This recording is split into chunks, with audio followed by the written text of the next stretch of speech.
નમસ્કાર વિદ્યાર્થી મિત્રો, એનવીકે સ્ટડી ઝોનમાં આપનું સર્વેનું હાર્દિક સ્વાગત છે। આજે આપણે એનએમએમએસ ના જે વિજ્ઞાનમાં આપણે ભણતા હતા એમાં ચેપ્ટર નંબર 5 ના જેટલા આઈએમપી એમસીક્યુ છે તેની ચર્ચા આપણે આજે કરીશું।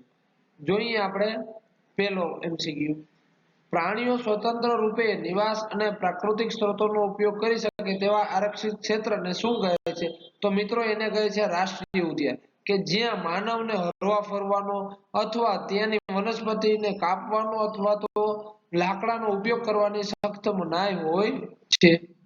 બીજો પ્રશ્ન, કોઈ નિશ્ચિત સ્થાને જોવા મળતી જાતિને શું કહે છે? મિત્રો કોઈ નિશ્ચિત સ્થાને જોવા મળતી હોય કોઈ સ્થાન તો એને કહેવાય સ્થાનિક જાતિ। એમસીક્યુ થી સી થશે આપણો જવાબ।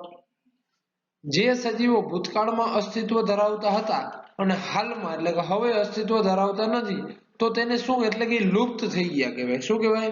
લુપ્ત થઈ ગયા, એટલે કે એને લુપ્ત સજીવો કહે છે। નીચેના પૈકી કઈ વન નાબૂદીને કારણે વન્ય પ્રાણીઓ પર થતી અસર નથી?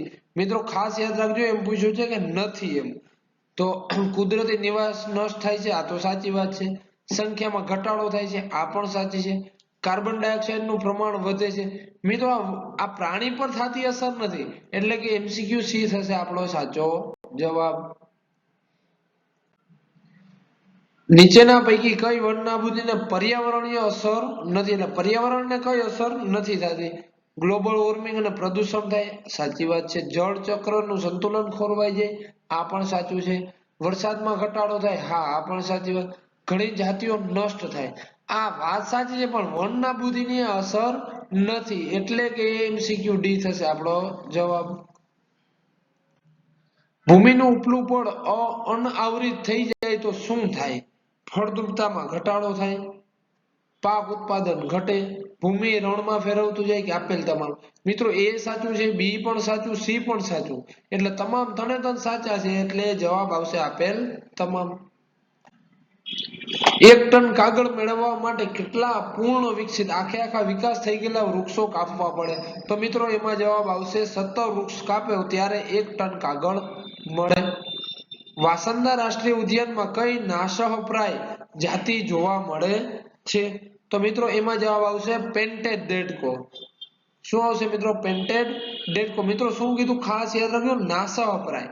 ખાલી એવું કીધું હોત કે વાંસદા અભયારણ્ય છે કેના માટે પ્રખ્યાત છે તો આવશે કાળિયાર, પરંતુ જો નાશપ્રાય પૂછે તો એમાં આવશે પેન્ટેડ દેડકો। પૃથ્વીનો એ ભાગ જ્યાં સજીવો વસવાટ કરે તેને શું કહે છે? સજીવો વસવાટ કરે એટલે જીવે છે એને કહેવાય જીવાવરણ। નીચેના પૈકી કયો પંચમઢી જૈવાવરણ આરક્ષિત વિસ્તારમાં નથી? સાતપુડા તો પણ છે, કાજીરંગા, મિત્રો કાજીરંગા રાષ્ટ્રીય ઉદ્યાન તો આવેલું છે અસમમાં, જે આપણા પંચમઢી જૈવ આરક્ષિત ક્ષેત્રનો ભાગ નથી, એટલે કે એના વિસ્તારમાં આવતું નથી। ભારતનું પ્રથમ આરક્ષિત જંગલ કયું છે? ગીર, સાતપુડા, ડાંગ કે પોલો? તો મિત્રો એમાં સૌથી પહેલું હતું આપણું સાતપુડા। પંચમઢી જૈવાવરણ આરક્ષિત ક્ષેત્રમાં સ્થાનિક પ્રાણી જાતિ કઈ છે? એટલે કે ત્યાં જોવા મળતી હોય, બીજી જગ્યાએ જોવા મળતી ન હોય એવી પ્રાણીની જાતિ કઈ છે? તો એની એવી સ્થાનિક જાતિનું નામ છે વિશાળ ખિસકોલી। સાતપુડા જંગલમાં કયા ઊંચા વૃક્ષો જોવા મળે છે? તો ઊંચા વૃક્ષો મિત્રો સાતપુડામાં સૌથી ઊંચા વૃક્ષો છે સાગ। પંચમઢી જૈવાવરણ આરક્ષિત વિસ્તારમાં કેટલા રાષ્ટ્રીય ઉદ્યાન અને કેટલા અભયારણ્યો આવેલા છે? તો મિત્રો રાષ્ટ્રીય ઉદ્યાન આવેલા છે 2, જ્યારે રાષ્ટ્રીય ઉદ્યાન આવેલું છે 1 અને અભયારણ્ય આવેલા છે 2, એટલે કે એમસીક્યુ એ થશે આપણો જવાબ। કાપેલા વૃક્ષોની ખોટ પૂરી કરવા માટે તેટલા જ નવા વૃક્ષ આપણે વાવવા અને તે રીતે જંગલોને પુનઃ સ્થાપના કરવી તેને શું કહે છે? તો મિત્રો આપણે કાપી નાખ્યા જંગલને પાછું આપણે વનીકરણ કરવું હોય તો એને કહેવામાં આવે પુનઃ વનીકરણ, એટલે કે ફરી પાછા વૃક્ષ વાવવા। પ્રોજેક્ટ ટાઈગર ક્યારે અમલમાં આવ્યો? મિત્રો 1973 માં પ્રોજેક્ટ ટાઈગર અમલમાં આવ્યો।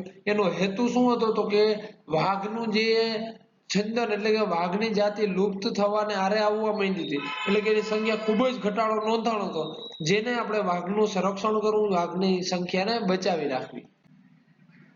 વેળાવદર કયા પ્રાણીના સંરક્ષણ માટેનું રાષ્ટ્રીય ઉદ્યાન છે? વેળાવદર આવે એટલે મિત્રો એનું એ છે કાળિયાર માટેનું. એનું છે કાળિયાર. બાયસન શું છે? બાયસન મિત્રો જંગલી બળદ છે. પંચમઢી જૈવ આરક્ષિત ક્ષેત્રમાં સ્થાનિક પ્રાણી જાતિ કઈ છે? પંચમઢીમાં જો સ્થાનિક જાતિનું પૂછે તો મિત્રો ઉડતી ખિસકોલી છે. એ ખરેખર હવામાં કઈ ઉડતી નથી, પરંતુ એ એટલા જમ્પ મારે છે એક ડાળીએથી બીજી ડાળી સુધી કે આપણે જોતા જ એવું લાગે છે કે આ તો ઉડવા માંડી છે, એટલા માટે એનું નામ છે ઉડતી ખિસકોલી. રેડ ડેટા બુક શું છે? મિત્રો 2018માં આ પ્રશ્ન પૂછાઈ ગયો છે. રેડ ડેટા બુક છે લાલ કલરની બુક? ના મિત્રો, એવું નથી. વન્ય પ્રાણીઓની નોંધ રાખતી બુક? બધા વન્ય પ્રાણીની નહીં, નાસાવપ્રાય. હા મિત્રો, જે નાશ થવાના આરે હોય એની નોંધ રાખતી બુક એટલે એને કહેવાય નાસાવપ્રાય જાતિ રેકોર્ડ રાખતી બુક એટલે રેડ ડેટા બુક. સરકારે અમલમાં મૂકેલ પ્રોજેક્ટ ટાઈગરનો ઉદ્દેશ શું છે? જો મિત્રો આ પ્રશ્ન આવી ગયો અને 2018માં આ પ્રશ્ન પૂછાઈ પણ ગયો છે. વાઘથી માનવ જાતિનું સંરક્ષણ? ના મિત્રો. વાઘથી પાલતુ પ્રાણીનું સંરક્ષણ? ના. વાઘના સંરક્ષણ અને તેની વસ્તીની જાળવણી? હા મિત્રો. વાઘનું સૌથી વધારે શિકાર કરવામાં આવવા માંડ્યો, એટલા માટે વાઘ ધીમે ધીમે ની સંખ્યા ખૂબ જ ઘટવા માંડી, જેથી એનું સંરક્ષણ કરવું ખૂબ જ જરૂરી બની ગયું હતું, જેથી પ્રોજેક્ટ ટાઈગર અમલમાં મૂકવામાં આવ્યો. સંજય ગાંધી વન્યજીવ અભયારણ્ય ક્યાં આવેલું છે? મિત્રો એ આપણે નીચેનું રાજ્ય એટલે કે મહારાષ્ટ્રમાં આવેલું છે. રેડ ડેટા બુક નામના પુસ્તકમાં શાનો રેકોર્ડ રાખવામાં આવે? તો આપણે આગળના પ્રશ્નમાં પણ જોઈ ગયા છીએ મિત્રો, નાસાવપ્રાય જાતિનો રેકોર્ડ રાખવામાં આવે છે.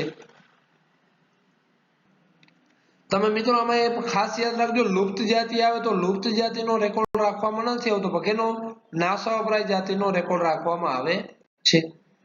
પ્રવાસી પક્ષીઓ દૂરના વિસ્તારોમાંથી કયા કારણે ઉડીને અહીં આવે છે? 2019માં આ પ્રશ્ન પૂછાઈ ગયેલો છે. ભારે વરસાદને કારણે, વન નાબૂદીને કારણે, ભૌગોલિક બદલાવને કારણે કે વાતાવરણીય બદલાવ? મિત્રો વાતાવરણીય બદલાવને કારણે ઉડીને અહીં આવે છે. જેમ કે આપણે શિયાળામાં કેટલા બધા પ્રાણીઓ રાજસ્થાન અથવા તો અન્ય રાજ્યમાંથી આવી અને અહીંયા વસવાટ કરે છે અને શિયાળા પૂરતા જ રહે છે, વળી પાછું ઉનાળો આવતા એ સ્થાનાંતર કરે છે. કયું પ્રાણી ભારત સિવાય બીજે ક્યાંય જોવા મળતું નથી? 2019માં પ્રશ્ન પૂછાઈ ગયો છે. તો આપણે સૌને ખબર છે, આપણો ડાલા મથો સિંહ એટલે કે એશિયાટિક સિંહ એટલે કે એશિયાઈ સિંહ આપણે ભારત સિવાય બીજે ક્યાંય જોવા મળતો નથી. વિશ્વના તાત્કાલિક ધ્યાન ખેંચે તેવા હોટસ્પોટ એટલે કે જૈવ વિવિધતા ધરાવતા 34 વિસ્તારોમાં કયા બે વિસ્તારો ભારતમાં આવેલા છે જે વિવિધતાની બાબતમાં ખૂબ જ સમૃદ્ધ છે? 2019માં મિત્રો આ પ્રશ્ન પૂછાઈ ગયો છે. તો મિત્રો એમાં સૌથી વધારે હોટસ્પોટ જૈવ વિવિધતા ધરાવતા બે ક્ષેત્રો હોય તો એ છે પૂર્વ હિમાલય અને પશ્ચિમ ઘાટ. આ બેમાં ખૂબ જ વિવિધતા જોવા મળે છે, જેના કારણે ત્યાંના વૃક્ષો, ત્યાંના પ્રાણીઓ ઘણા બધા વસવાટ કરતા હોય છે. 27મો પ્રશ્ન જોઈએ. એવો વિસ્તાર જ્યાં પ્રાણીઓ તેમજ તેના નિવાસ કોઈ પણ પ્રકારના ખલેલથી સુરક્ષિત હોય તેને શું કહે છે? વન, રાષ્ટ્રીય ઉદ્યાન, જૈવ આવરણ કે પ્રાણી સંગ્રહાલય? મિત્રો એને કહેવામાં આવે રાષ્ટ્રીય ઉદ્યાન. એટલે કે આપણો જવાબ થશે બી. તો મિત્રો અહીં આપણે ધોરણ 8 ના વિજ્ઞાનમાં ચેપ્ટર નંબર 5 નું સોલ્યુશન જોયું. હવે નેક્સ્ટ વિડીયોમાં આપણે ચેપ્ટર નંબર 6 ના જેટલા પણ આઈએમપી એમસીક્યુ હશે એનું સોલ્યુશન જોશું. જો તમને વિડીયો જોયો અને જો તમને વિડીયો ગમ્યો હોય તો વિડીયોને લાઈક, શેર અને સબસ્ક્રાઇબ જરૂરથી કરજો, અને તમારા મિત્ર જો કોઈ એનએમએમએસ પરીક્ષાની તૈયારી કરતા હોય તો એને સુધી આ વિડીયો મોકલજો. અને વિડીયો તમને એમ લાગે કે પરીક્ષામાં પૂછાયેલા એમસીક્યુ છે તો જરૂરથી કોમેન્ટમાં અમને કહેજો કે તમને વિડીયો કેવો લાગ્યો. ઉપરાંત તમારે જો એનએમએમએસ ના ગ્રુપમાં જોડાવવું હોય તો WhatsApp નંબર 7862884436 આ નંબર ઉપર, આ WhatsApp ઉપર તમે હાઈ કરી અને NMMS લખીને મોકલી દેજો, જેથી અમે તમને એ ગ્રુપમાં એડ કરી દેશું. ઉપરાંત તમારે હવે નેક્સ્ટ આવતી 3 તારીખ એટલે કે 3 જાન્યુઆરીએ તમારે NMS નું પેપર છે એનું સોલ્યુશન પણ આપણે આ જ ચેનલમાં તાત્કાલિક પેપર પૂરું થયા ને 1 કલાકમાં આવી જશે. તો એનું સોલ્યુશન જોવું હોય તો પણ આપણી ચેનલ ઉપર જોડાઈને રહેજો. Thank you.